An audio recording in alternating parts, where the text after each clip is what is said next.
nga Upper Bonbon, Lubok, Bohol. Senior citizen ako karon.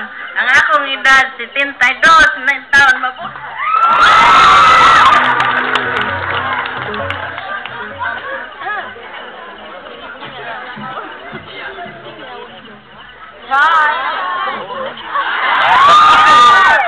Magandang gabi, bayan. Magandang gabi, mga people dito sa Upper Bonbon. Aliyatan yung atubangan, usa ka magasigong inahan, o magabuhong lola o senior citizen.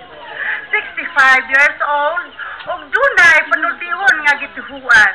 Si kinsa man kadtong nagaamuma, nagamahal, nagarespeto sa mga katigulangan, pagagantihan sa atong labaw nga makagagaho. Mrs. Sinaida Pirin Bungabong, Contestant number 4. Mabuhay ang mga senior citizens.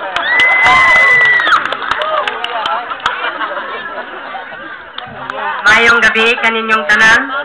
Ako si Mrs. Glissy Calakar. Nasa 65 anyos. May upat ka anak o duha ka apo. So dunay panultihon. Kung ang balay magkayo sa kanunay ang balay. Oh. Mabuhay ang senior.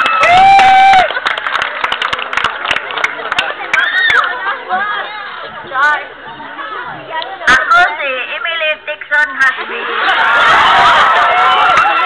Mayong gabi kaninyong tanan. Ang akong edad 70 anyos.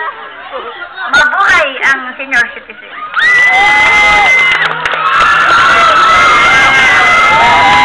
Mayong gabi kanatong tanan. Ako si Nimisya Tayang Hasby. Taga Upper Bonbon, Lubok, Bohol. Akong pangindaron sa 64. O byuda ako